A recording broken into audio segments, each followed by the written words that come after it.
Hola a todos y bienvenidos a Macroeconomía de Chill, episodio 9. Hace mucho que no hacía un episodio de Macroeconomía de Chill y creo que es pertinente hacerlo ahora porque en el episodio de hoy lo que vamos a hacer es dar un repaso a la teoría del Everything Code de Raoul Pal.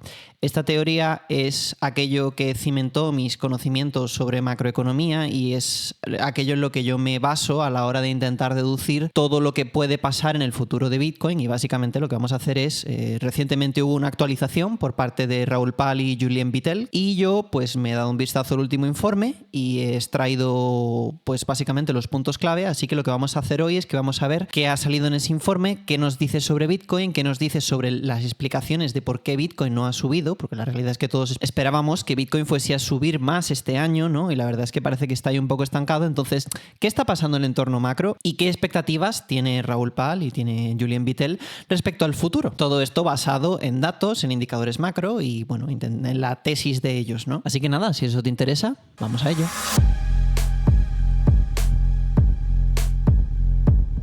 Bueno, chicos, pues me gustaría empezar el vídeo de hoy diciendo que todo aquello que voy a enseñar forma parte de la teoría de estos dos hombres que os he comentado, pero no es mi trabajo, no es mi contenido y, lógicamente, las predicciones que se hacen no son mis predicciones.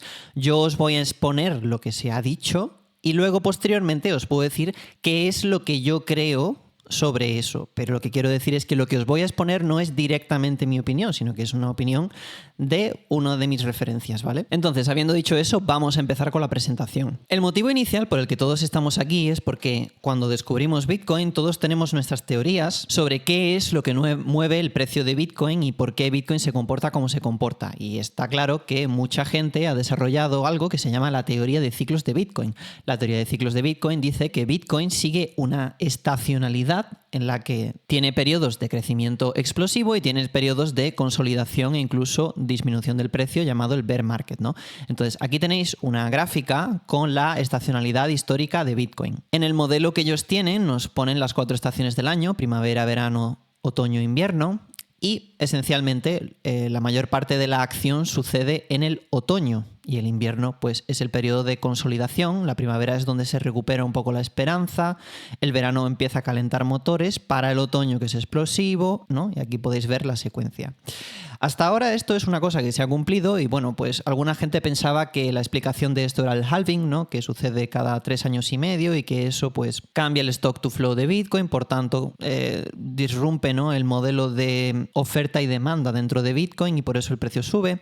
La realidad es que deberíais repasaros el vídeo anterior de Macro de Chile, el episodio 8, donde hablo del ciclo de negocio y hablo del ISM, porque la forma en la que Raoul Pal lo entiende, sobre todo, es un modelo más basado en el ciclo de negocio a corto plazo y en el modelo de liquidez, es decir, el crecimiento del suministro global. Todo esto está cubierto en anteriores episodios de Macro de Chill, así que si no estáis familiarizados tendréis que darles un vistazo. Lo que nosotros podemos ver en el ciclo actual, y es lo que está resultando llamativo, es que bueno, pues el invierno anterior se produjo en 2022, que es cuando empezaron a subir tipos de interés después del bicho, ¿no? Que pasó en el 21 que también, por cierto, fue como un ciclo un poco que no llegó a donde esperábamos que llegase, ¿no? Mucha gente esperaba que llegase a los 100.000 y no llegó, pero este invierno se produjo con normalidad, la primavera la hemos tenido con normalidad, ha sido una pequeña recuperación, el verano también ha sido un verano normal, ¿no? Si comparamos, por ejemplo, con 2015-2016 o con 2019-2020, pues bueno, parecido, ¿no? Son periodos de recuperación y realmente ahora mismo estamos en medio del otoño.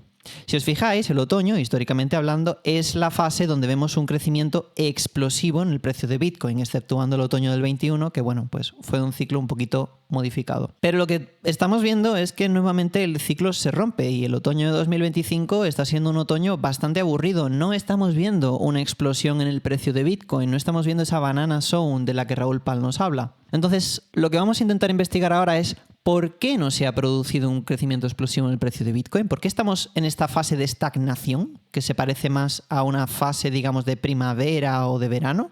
Bien, pues aquí tenéis la gráfica más famosa de todo Bitcoin. Es una gráfica que yo he cubierto varias veces en el canal. Y esta es la gráfica que relaciona el crecimiento del suministro global M2 con el crecimiento de Bitcoin. Entonces, lo que estamos viendo es la cantidad de dinero que hay en existencia, ¿no? Estamos midiendo el índice de cuánto dinero se imprime, esa es la línea negra. y la línea de color rojo es el precio de Bitcoin. Como podéis ver, a partir de aproximadamente julio de este año, a partir del verano, se esperaba un crecimiento muy grande y yo he dicho, yo espero que se cierre, ¿no?, la distancia entre el precio de Bitcoin y el crecimiento del suministro global. Y eso no ha sucedido. Hemos visto una divergencia. El suministro global ha seguido incrementándose mientras que el precio de Bitcoin se ha mantenido plano o incluso ha bajado un poco desde verano. Entonces lo que cabe preguntarnos es, ¿por qué se ha producido esa divergencia? ¿Qué elementos o qué factores nos apuntan a una justificación de esto? Bien, pues el elemento que Raoul Pal nos señala, y es un elemento con el que yo estoy muy de acuerdo, es que hemos visto un crecimiento en las reservas dentro de la cuenta general del Tesoro americano. Y esto es algo de lo que no he hablado todavía en el canal, entonces vamos a dar una pequeña explicación. La cuenta general del Tesoro americano, dicho en inglés la Treasury General Account, es la cuenta que tiene el gobierno de los Estados Unidos, donde básicamente guarda el dinero que se va a utilizar para hacer todos los pagos del gobierno a lo largo de la legislatura. Esta cuenta es una cuenta absolutamente clave en términos macroeconómicos porque determina de forma directa los flujos de dinero dentro de la economía, ya que cuando la cuenta general del Tesoro americano se está vaciando, lo que el gobierno estadounidense está haciendo es coger dinero de su caja y meterlo en la economía americana, lo que lógicamente incrementa el dinero en circulación y resulta estimulativo para la economía y hace que los precios de los activos suban. Simultáneamente, cuando la cuenta del tesoro se está llenando, es decir, se ha vaciado a lo largo de un periodo de tiempo y posteriormente se llena, cuando se llena lo que está haciendo el tesoro es sacar liquidez del mercado para guardarla en la tesorería y así poder tener dinero para básicamente hacerse cargo de todas las obligaciones financieras del gobierno. En el ejercicio de retirar esa liquidez, lo que estamos viendo es menos dinero en circulación y al ver menos dinero en circulación, pues lógicamente los activos y todo lo que sea sensible a la liquidez se ve afectado de manera negativa. Y aquí lo que podéis ver es que, o coincidencia, a partir de esa fecha, el 16 de julio de 2025, la cuenta general del Tesoro se ha llenado y ha incrementado su valor por $500 billion desde entonces hasta ahora, recuperando los niveles de liquidez que ha tenido a lo largo de todo el año 2024. Esto significa una gran retirada de dinero de la circulación. Yo me imagino que gran parte de esto también se habrá llenado a través de aranceles y otros métodos, pero lo que os quiero decir es que este dinero es liquidez que no está en el mercado, pero que sí vamos a ver reflejada en el incremento del suministro monetario. Es decir, que a pesar de que nosotros vemos que la cantidad de dólares en existencia está aumentando, no necesariamente significa que la cantidad de dólares en circulación esté aumentando, porque esos dólares están siendo absorbidos por esta cuenta. Todo esto, por supuesto, incluye una serie de simplificaciones porque os lo estoy explicando en plan fácil, en plan de chill. Si vosotros queréis saber las cosas con un rigor exquisito, os vais a ver finanzas con rigor exquisito, pero estáis en finanzas de chill, así que yo os lo voy a explicar de una manera simplificada.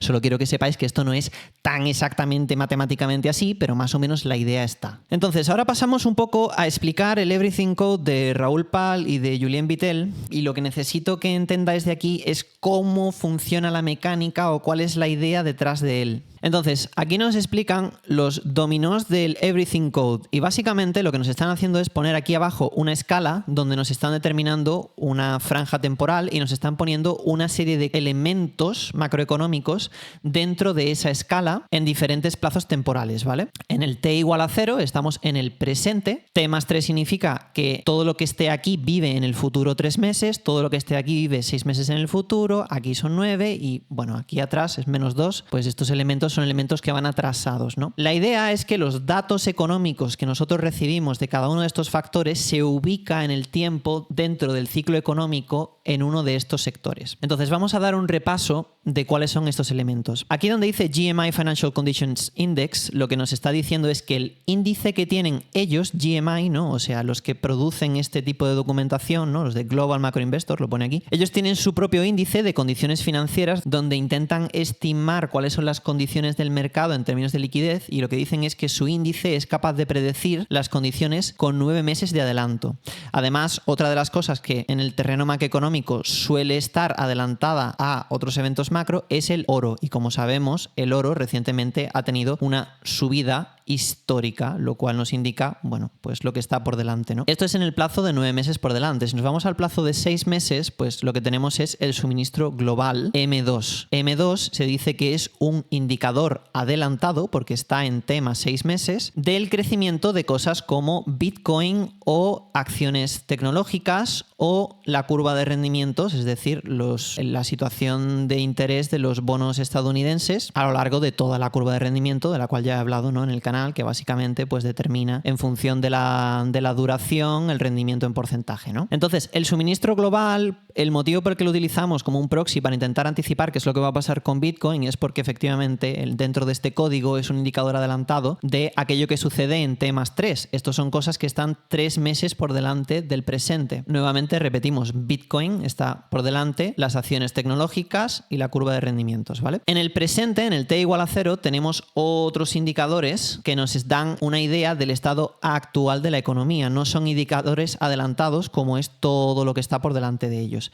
Estos indicadores son el ISM, que es lo que os he comentado en el vídeo anterior de macro de Chill, que es el indicador más fiable del ciclo de negocio, las ganancias empresariales, el crecimiento del S&P 500, acciones cíclicas, small caps, materias primas, altcoins, ¿vale? Todo esto vive en el presente. ¿Y qué es lo que está atrasado con respecto al ciclo económico? Pues lo que estamos hablando es de lagging economic data. Básicamente esto es los datos económicos con los que la Fed toma decisiones a la hora de ajustar tipos, también el Producto Interior Bruto y el índice de precios al consumidor, ¿vale? Todos estos datos que los determina el gobierno o una institución centralizada, en líneas generales, van con atraso con respecto a la economía. De ahí que a Jerome Powell le llamen too late Powell, porque los indicadores que utiliza son indicadores que son famosamente atrasados. Entonces, vamos con el ISM, que básicamente es lo que os comentaba en el vídeo anterior, que es el indicador del ciclo de negocio. Aquí podéis ver el ciclo de refinanciación de deuda de los estados, que básicamente legislatura tras legislatura pues emiten una serie de bonos para financiar al gobierno. Al hacer eso, llenan la caja del Tesoro estadounidense también y se preparan para afrontar los gastos de la legislatura al comienzo de la misma.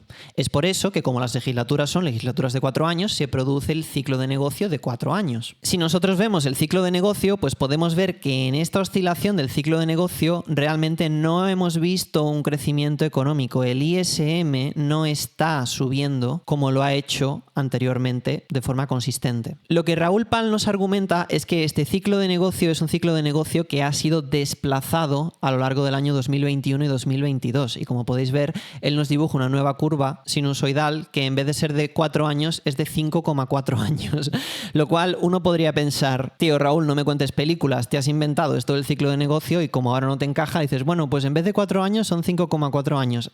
¿Cómo explicas tú eso? ¿A qué se debe esa explicación? ¿Por qué ahora de repente dices que son 5,4? Parece como muy conveniente, ¿no? Como que estás diciendo eso porque a ti ahora te viene bien, porque no te han encajado los 4 años, porque todo tu modelo macroeconómico no funciona. Bueno, pues realmente la explicación que nos da es una explicación que yo estimo que es bastante buena. Vamos a ver cuál es. Lo que Raúl Pal nos argumenta es que si nosotros le damos un vistazo a la deuda pública y la distribución temporal de la misma, básicamente vosotros tened en cuenta, ¿no? El gobierno cuando emite bonos que tienen una duración y que básicamente prometen pagar a lo largo de un periodo de tiempo determinado. Cuando esos bonos vencen, lógicamente hay que refinanciar esa deuda con nuevo dinero para poder pagar al deudor y crear un nuevo bono.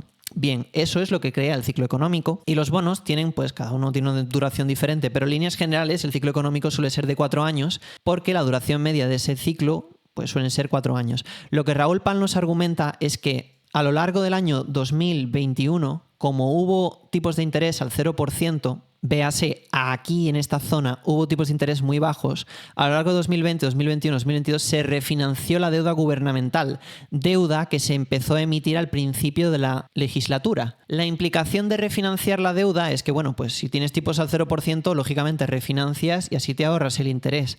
Pero, ¿qué es lo que pasa? Que en el ejercicio de hacer eso estás desplazando la duración del ciclo de negocio, porque si tú refinancias posterior al inicio de la legislatura, aunque esto, insisto, todo esto es una cosa aproximada, ¿vale? Estáis en finanzas de chill, ¿vale? Si queréis finanzas con rigor os vais a otro lado. Pero lo que él está diciendo es que como hubo tipos al 0% y como el gobierno refinanció deuda, ya el ciclo de 4 años no funciona como funcionaba antes. También esa es la explicación del por qué Scott Bessent está tan preocupado con la refinanciación de deuda que le va a caer el año que viene, porque todo esto es deuda que se ha refinanciado y ha roto ese ciclo y por tanto ahora tienen un vencimiento de deuda el año que viene que en condiciones normales no tendrían que tener. Y también ese es el motivo por el que Scotty, está llenando la cuenta general del Tesoro. Entonces, lo que nos dice Raoul Pal es esencialmente que la cantidad de deuda que vence en menos de un año actualmente está muy por encima de lo que sería normal. Tenemos más de un tercio de la deuda americana que vence pronto y tiene que ser refinanciada. Es por eso que hemos visto el crecimiento en la cuenta general del Tesoro. Ese es el motivo también por el que hemos visto menos liquidez a pesar de que el suministro monetario ha incrementado. Y ese es el motivo también del desplazamiento de la curva del ciclo de negocio que no ha subido. Entonces, nosotros ahora con el modelo que ellos tienen, como tienen indicadores que son adelantados, podemos intentar predecir hacia dónde va a ir el ISM o el ciclo de negocio en función de esos indicadores. Recordemos, el ciclo de negocio o el ISM vive en el presente, pero existen indicadores adelantados que nos permiten intentar estimar hacia dónde va a ir, como son las condiciones financieras, el oro, el suministro monetario, etc. Entonces, si nosotros dibujamos el ciclo de negocio y encima superponemos, por ejemplo, el modelo de liquidez que ellos tienen, de liquidez global, desplazado 6 meses, pues podemos ver un poquito del futuro del ISM, o incluso si tenemos las condiciones financieras que están 9 meses por delante, pues también, ¿no? Y todo parece apuntar a que va a haber un repunte del ciclo de negocio, efectivamente tiene que ascender, pero que eso está, pues digamos, a finales de 2025, comienzos de 2026. Lo que esto apuntaría es que la mayor parte de la creación de liquidez, la mayor parte del ciclo alcista que nosotros estamos esperando, está todavía por delante nuestra. Y son muchos indicadores los que parecen apuntar a ese mismo sitio. También aquí tenemos, por ejemplo, el ciclo de negocio contra porcentaje de bancos centrales que están cortando tipos de interés, lo cual es un indicador adelantado por 9 meses. Y lo que podemos ver es que muchos bancos centrales han empezado a cortar tipos de interés a lo largo de finales de 2024, principios de 2025, y eso parece apuntar a que el ciclo de negocio tiene que remontar. Simultáneamente, como hemos visto antes, las condiciones financieras también apuntan a que el ciclo de negocio tiene que empezar a subir. El modelo que ellos tienen con los tipos de interés, adelantados 6 meses, pues también parece apuntar a lo mismo, ¿no? Todos estos modelos parecen indicar que nosotros estamos ahora mismo por debajo de 50 en el ISM, sin embargo, estos modelos ya están apuntando a un 56, a un 57, a un 59, y esto ahora es importante porque vamos a ver cuál es la repercusión de eso. Además de eso, ellos tienen un modelo donde no sé exactamente cómo funciona, pero de alguna manera lo que hacen es que adaptan el precio y dicen cuál es el precio implícito de Bitcoin en función del ciclo de negocio. Es decir, intentan valorar lo que Bitcoin debería subir o bajar o dónde se debería situar Bitcoin en función de la situación en la que se encuentra el ciclo de negocio. Y lo que ellos dicen es que Bitcoin pues está plano porque el ciclo de negocio está plano y que básicamente coincide una cosa con la otra. Entonces, ya acercándonos al final de la presentación, yo os he hablado anteriormente en Macro de Chill de la famosa Banana Zone, que es la que Raoul Pal nos dice que sucede en todos los ciclos de Bitcoin. Básicamente la Banana Zone es la zona del otoño, estacionalmente hablando, que es donde se produce el periodo de subida más grande porque hay el mayor incremento en liquidez por el ciclo de refinanciación, por la subida del ciclo de negocio, etcétera, etcétera, etcétera. Tenemos que tener en cuenta que Bitcoin es un activo macroeconómico y está muy correlacionado con la liquidez global, es decir, que es muy sensible a subidas y bajadas, mucho más que cualquier otra cosa. Entonces, el motivo por el que vemos esa subida tan rápida es porque en ese periodo es donde habitualmente se produce un crecimiento de la cantidad del suministro monetario, básicamente, que va acompasado de un crecimiento del ciclo de negocio, que va acompasado de bajadas de tipos de interés por los bancos centrales, que va acompasado de refinanciación de la deuda por parte del gobierno, etcétera, etcétera, que es todo aquello de lo que estamos hablando recientemente en el canal, ¿no? Es lo que está diciendo Scott Bessent. Necesitamos tipos más bajos, hay deuda por refinanciar, me va a vencer la deuda de aquí a menos de un año, necesito dinerito y por eso ha construido la caja del tesoro, en fin. Todo parece encajar, como os dais cuenta. Pero bueno, la cuestión sigue siendo la misma. ¿When banana? Porque si nosotros nos centramos en el tramo actual de la Banana Zone, lo que podemos ver es que no se ha producido la fase de corrección 1, ya la vimos, ¿no? Pero no se ha producido el crecimiento o la subida que nos lleva a la segunda fase de corrección, que luego lleva al empujón final. Estamos aquí como atascados y parece que nos vamos a pasar esa zona y Bitcoin no sube. La explicación de esto es lo que os estaba comentando. Es el ciclo atrasado y ese es el motivo por el que este rectángulo grande, que es la banana zone, se tiene que desplazar de forma acorde a lo que se ha desplazado el ciclo de liquidez y el ciclo de negocio. Para reforzar esta teoría, lo que podemos ver es que aquí tenemos pues el ciclo de negocio, aquí abajo, ¿no? El ISM, aquí tenéis la cíclica, aquí tenéis la onda sinusoidal.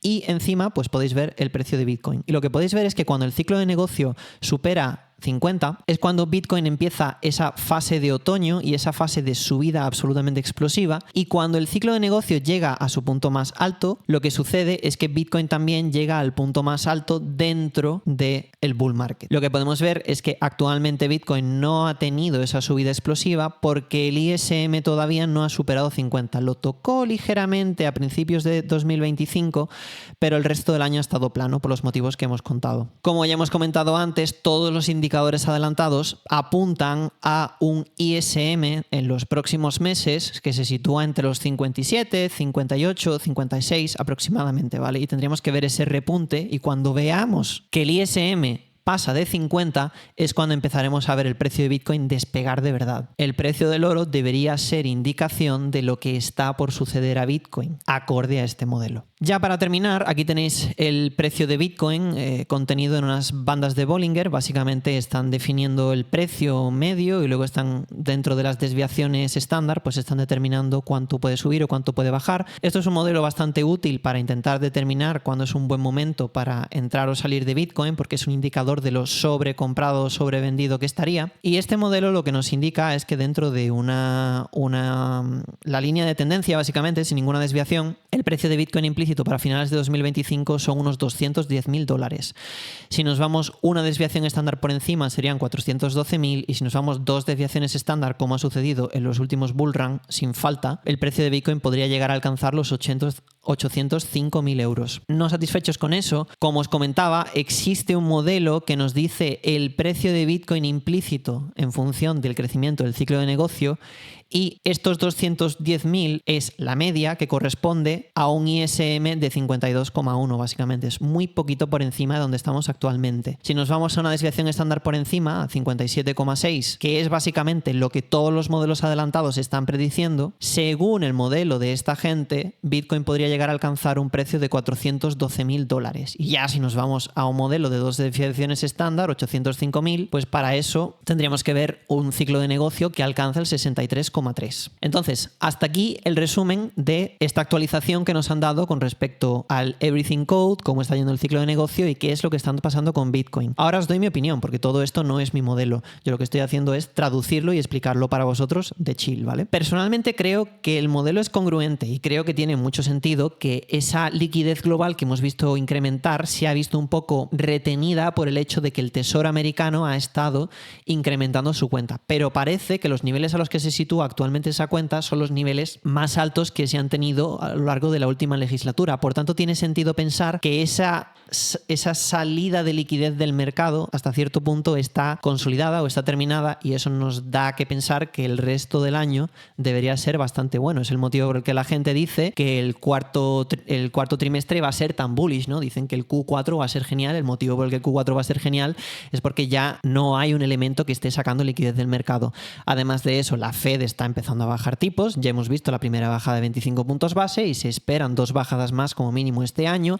Aparte de eso, sabemos que hay un montón de deuda del Tesoro que vence en un periodo inferior a un año, deuda que tiene que ser refinanciada, lo cual genera nuevo dinero, más liquidez. Es decir, todo el modelo parece apuntar a que el resto del ciclo de Bitcoin va a ser muy bueno y que es un ciclo que está un poco atrasado con respecto a lo que esperaríamos con el ciclo de negocio tradicional. Y el argumento de eso ha pasado porque hubo una refinanciación con los tipos al cero durante el bicho ahí en el 2021, para mí es una cosa que es bastante congruente y tiene sentido, que claro, cambias la duración de los bonos, entonces al final. Por tanto, yo me siento optimista con respecto al futuro, veo este modelo. Las predicciones de precio implícitas en función de la situación del ISM las veo un poco locas. A mí me cuesta pensar que si vamos a dos desviaciones estándar, como hemos hecho históricamente, el precio de Bitcoin llegaría a $800.000. Me parece una barbaridad. Personalmente, yo con que llegue a 200, 250 350, me doy con un canto en los dientes. Si llegamos a los 304.000 que supone una desviación estándar, yo estaría más que contento con eso, y parece que los indicadores adelantados de condiciones financieras y de situación de los tipos de interés de esta gente parecen apuntar a que efectivamente el ISM tiene que llegar al menos a 57, 58. Es que si no, no hay ciclo de negocio.